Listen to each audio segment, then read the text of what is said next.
Hey everyone, welcome back to bageltcg. Today we're going to be breaking down the newest menace in Flesh and Blood.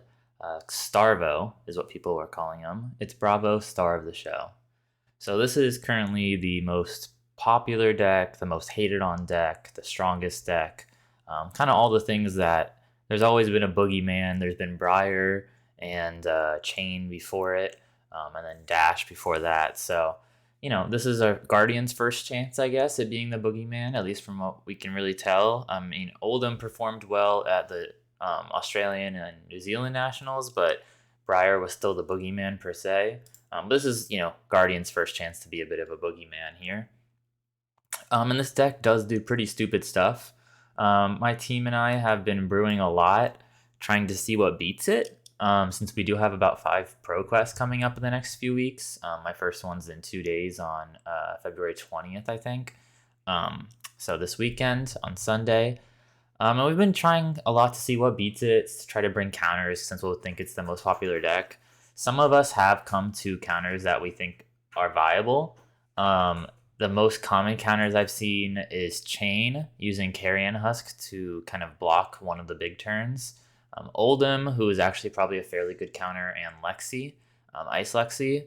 Oldham and Ice Lexi are the two kind of pure counters in the sense that this deck gets slowed down a lot by ice and frostbite and stuff like that. And then Chain is kind of a counter that's like a 50-50 counter in my opinion. But outside of a few decks that people do think can beat this, I'd say the majority of decks can't. Like the large majority of decks cannot beat this deck. And so me and a few of my other teammates have just decided to play this deck. Usually I like to play the second best deck that beats the best deck, but I just don't think that much beats this deck right now. And hopefully I'm proved wrong, because I think this deck's kind of broken and needs bans right now. But hopefully I'm proved wrong and it's just weaker than I thought. Either way, this is the deck I'm bringing this Sunday to the ProQuest near me. I'm in Florida, so I'm going to all the Florida ProQuest. This is going to be at Kitchen Table Games in kind of Tampa area, I believe. We're going to go over the equipment first. So we've got Winter's Wail as the main equipment here, our only weapon, I should say. Everyone knows what this card does. It's really good. You pay 3 to swing for 4, and if you pitched an ice card this way, it has an on-hit trigger of creating a frostbite token. Crater's Fist is our arms. These are going to block 2 and then block 1 after that. That's basically all they're here to do. Crown of Seeds is really important to this deck, so almost every turn, unless you have the perfect... Sorry, actually, you know what? I should go over the hero ability first. So the hero ability says, at the start of your turn, you may reveal an Earth, an Ice, and a Lightning card from your hand.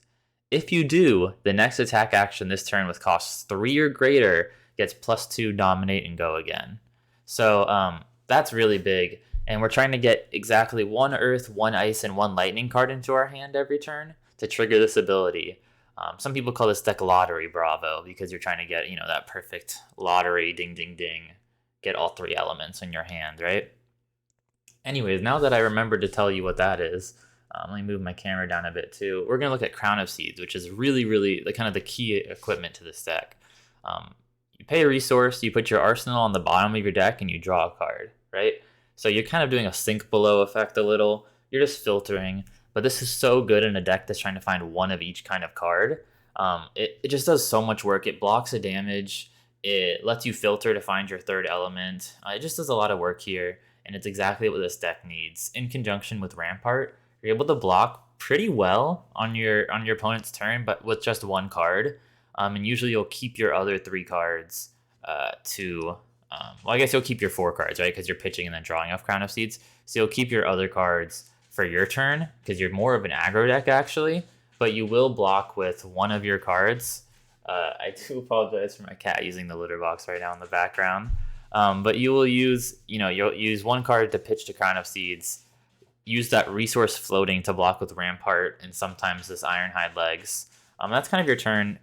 No Spring Tunic here is that every 3 turns, it gives us a free Crown of Seeds trigger, which is really good. It means we don't have to pitch for that Crown of Seeds, and lets us have kind of like a 5-card hand on our next turn, right? You use the resource from Tunic, activate Crown of Seeds, Arsenal goes to the bottom, you draw a card, and now you have 5 cards in your hand.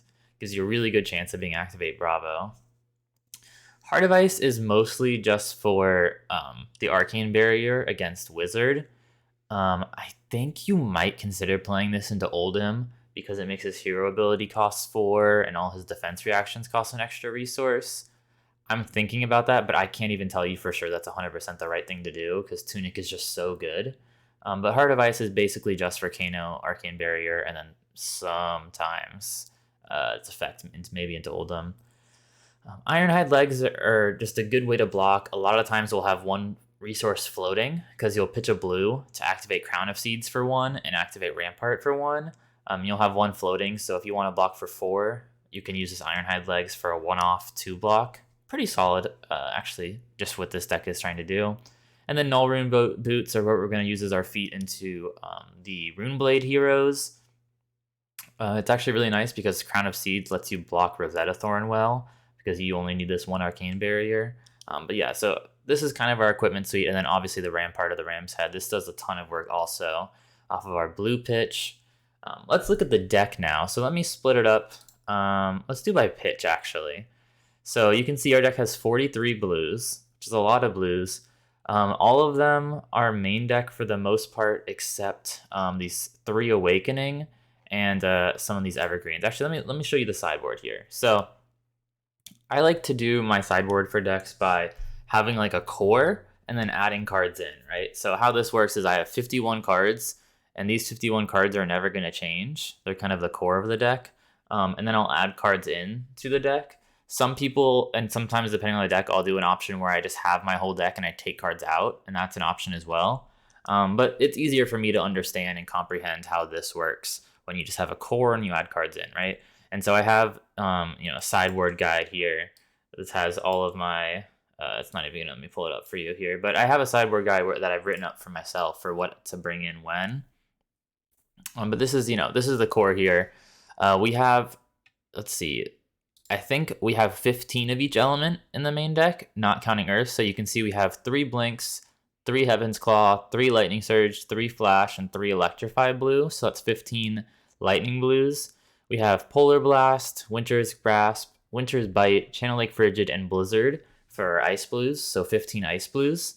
And then for Earth, we have Autumn's Touch Blue, Break Ground Blue, Evergreen Blue, Break Ground Red, Autumn's Touch Red for 15. But we actually have 2 extra with these red Evergreens, so we're at 17 Earth. The only reason we have more Earth is just because the Earth are the only 3-cost attacks that work with Bravo's hero ability. So these red Earth attacks are actually pretty good. I mean, they'll come in, they won't have any on-hit effect or anything, but they'll still come in for 9 Dominate with Go Again, which is really good. We also get to run all of the pulses, so Pulse of Voltaven, Pulse of Candlehold, and Pulse of Eisenloft.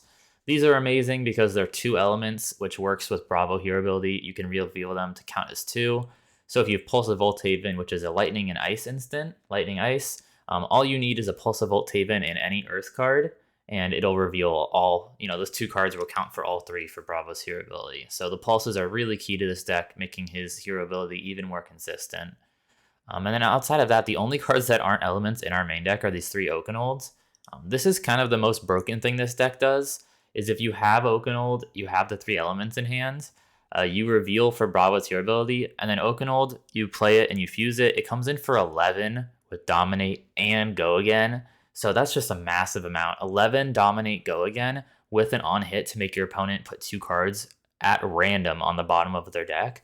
And then you still can come in after that for a Winter's Wail by pitching an Ice card, right? So you pitch a Lightning card, you play Oakenold, you fuse your Earth and Ice cards. Then you come in with your Hammer, you pitch your Ice card. So you've done 15 damage there with a Frostbite and a discard too. Then you still have your Earth card to Arsenal. So you did like 15 damage with a bunch of relevant on hits, with Dominate, with Go Again, all this powerful stuff, and you only used 3 cards. It's really stupid. This is kind of the most broken thing this deck does. If you get off all 3 of your fused Oakenolds with Bravo hero ability in a game, you probably win that game 100% of the time, unless your opponent had like the perfect D-react every time and can full block them. But these are just really good in the deck, and don't forget, with Pulse of Candlehold, you can put an Oakenold and an Earth card back on top to let yourself just keep going. Okay, so we're going to look at the sideboard here. We're playing 3 Awakening. This card's really good into matchups where you're going to be kind of racing and they're going to be hitting you back.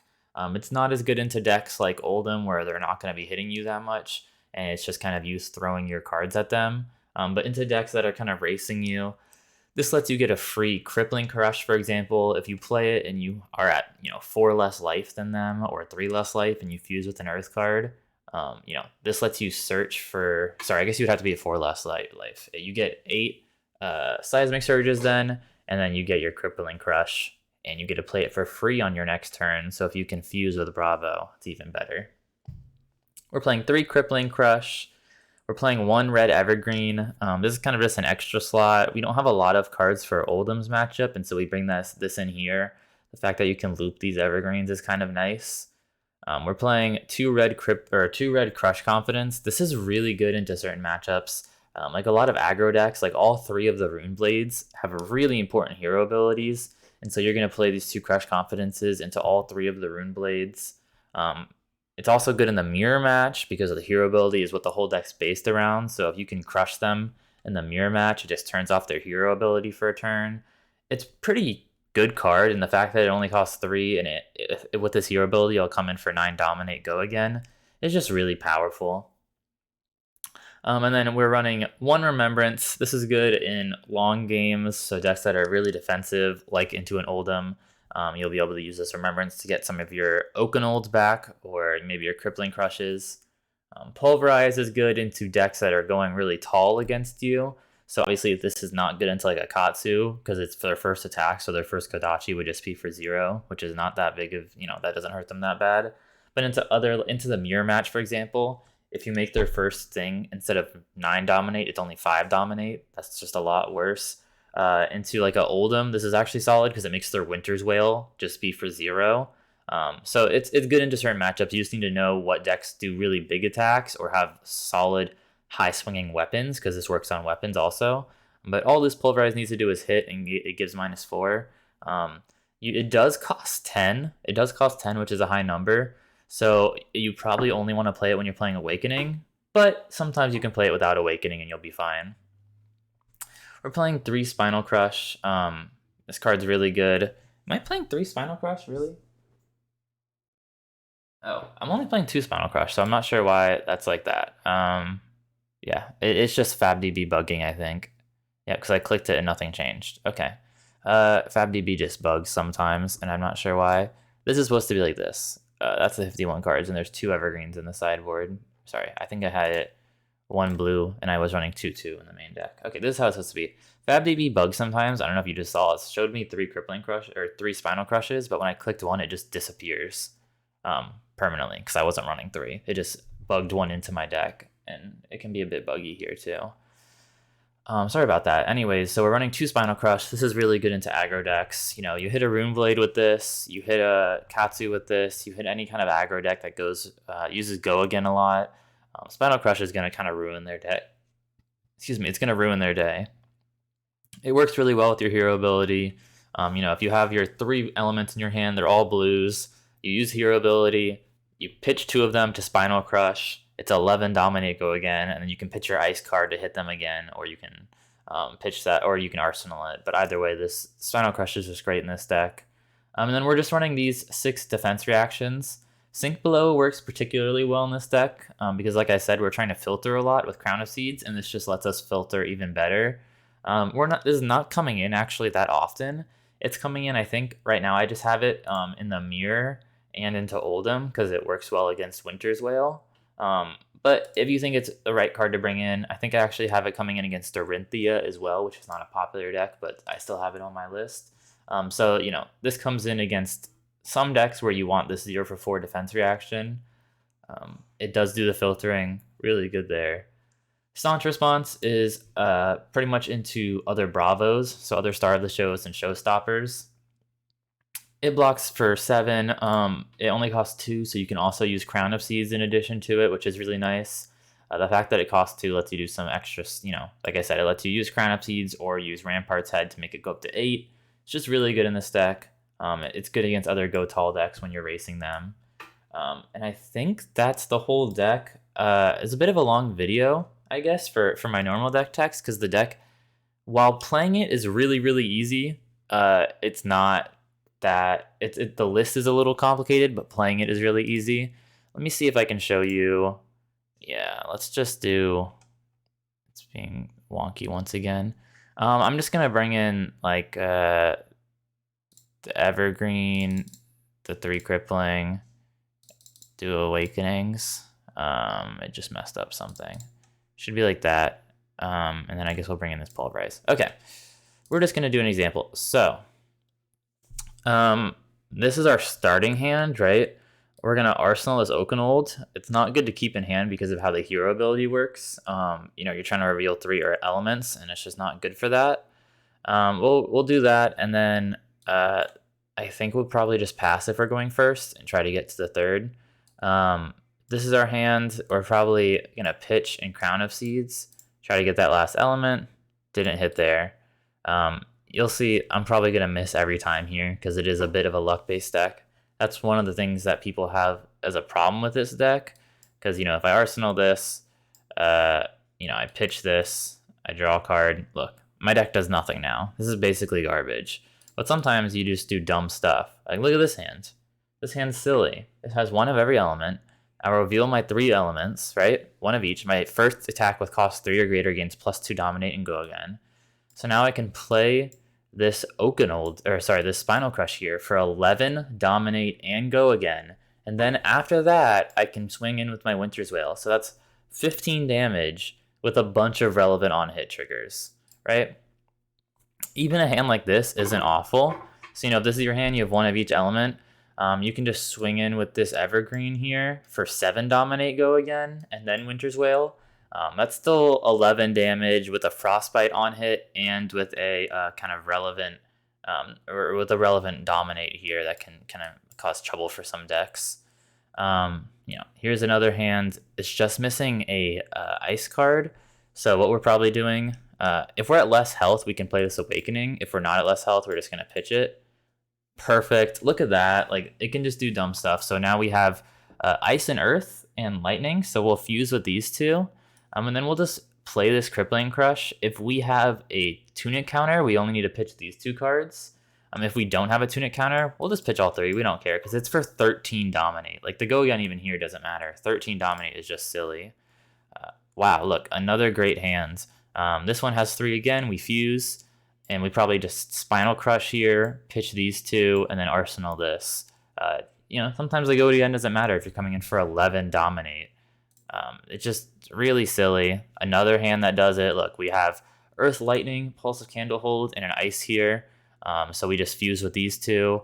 We can play this Spinal Crush. We can pitch for 5 here and come in with the Winter's Wail. See, we found a hand that doesn't do it. This hand, I would probably just pitch a card to Crown. Because then, look at that. Look, we did it perfect. We pitched a card, we crowned, even though, you know, we probably block really poorly on that turn.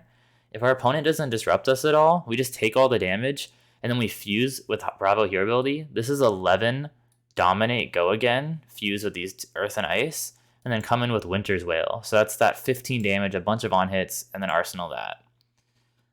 You know, another solid hand here. It is missing a blue, so I guess we could, you know, pitch to do the Crown again, and now we're even better. But we already had the Lightning, Ice, Pulse here, and this Earth card. The interesting thing to know about Pulse of Voltaven, it says your next Lightning, Ice, or Elemental attack. It does not specify not weapons. So while it doesn't have a lot of targets in this deck, it does have the best target in the form of Winter's Wail. It does work on Winter's Wail, so this will make your Winter's Wail come in for 8, which for the cost of 0, you know, because the pulses are all pretty strong. So this hand, you're probably coming in with this Autumn's Touch for 9, dominate, go again, and then you're going to play this Pulse and come in with 8 Wail. So that's 19 damage. Like, the deck does really silly stuff. It's really easy to play. You just arsenal cards every turn. You make sure to crown every turn to get to your 3 elements. And if you're at your 3 elements and you can play attack that costs 3 or more, you're basically good to go. The only, I guess, somewhat complicated part is knowing your sideboard. I think, you know, I don't want to make a Patreon just because I don't like to charge if I don't have to. But it's really hard for me to communicate with everyone, especially on an intimate basis. So I'm considering doing that. Maybe I can post like my sideboard guides for stuff like this, and then I can even answer questions. So if you would all be interested in something like that, you can let me know. I might start that up. The channel's been doing really well, and I really appreciate all of your support. Please, no hate for me playing STARVO. It's just stupid and broken, and you have to play with stupid and broken if you're trying to win a Pro Tour invite. But go out, win some free events, or lose horribly. Just get like a hand that does nothing. Look, oh no, my hand does nothing here. It actually does something still. It still plays the Spinal Crush and Arsenals. But okay, it's just going to keep drawing really good hands. It's going to draw an ice card, right? Never mind. See, look, a bad hand. But no, I'm just messing around. Like, go play the deck. It's great. Let me know what kind of deck techs you want to see next. I know this deck is pretty expensive just based on the equipment, and a lot of you like budget decks, so I will definitely try for my next deck to be a budget deck. I'm also going to probably make the February tier list next week, just because I want to kind of see how the meta is at this ProQuest first. I know one ProQuest isn't going to be representative of the entire meta, but I would still like to get a bit more higher level gameplay just before I give you that tier list. So tier list next week for Blitz and Classic Constructed, and then probably a budget deck tech of some sort. Let me know what hero y'all are interested in. My team is going to probably try to do some gameplay at some point. I know y'all wanted to hear about some Dash gameplay, so I might do that. I have some really good Dash players on my team. Thanks for watching. Thanks for sticking around if you listened to my whole ramble at the end there. Remember to like, subscribe, comment, and I'll see you next time.